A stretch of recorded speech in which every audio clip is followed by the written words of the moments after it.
கலசம் போட்டு முத்தாரம் கோயிலுக்கு போகக்கூடிய காரணத்தையும் அந்த அனுபவத்தையும் கொஞ்சம் சொல்லுங்களேன்.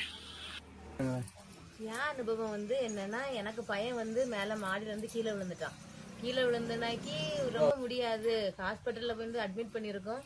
அவன் பொழைக்க மாட்டான் அப்படின்னு சொல்லிட்டாங்க. காதுல இருந்துலாம் ரத்தம் வந்துச்சு, பொழைக்க மாட்டான் உங்க பையன் அப்படின்னு சொன்னோன்னா, நான் அந்த அம்மாட்ட கேட்டேன், என் பிள்ளைக்கு உயிரை மட்டும் கொடு, நான் காலை மட்டும் கட்டிலோடி போட்டு நான் பார்த்துடுவேன்.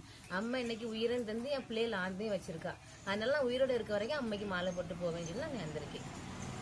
அவங்க மேல உங்களுக்கு அந்த அளவுக்கு நம்பிக்கை இருக்கு? அந்த அளவுக்கு நம்பிக்கை இருக்கு.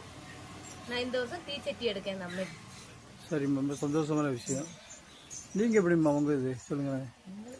ஒரு பிள்ளைகளுக்கு என் பிள்ளைகள் எல்லாமே இப்படி கஷ்டப்பட்டு ஒவ்வொன்றும் நல்ல இது இருந்தோன்னா நாங்கள் நன்மையாக்கி பிள்ளைகள் நல்லாக்கிதா, எங்கள் பிள்ளைகளை நல்லாக்கி நல்லபடியாக நோய் நொடி இல்லாமல் சந்தோஷமாக பிள்ளைகளை வை, அதனால உனக்கு நாங்கள் காலை மட்டுக்கு மாலை போட்டு வருவோம்.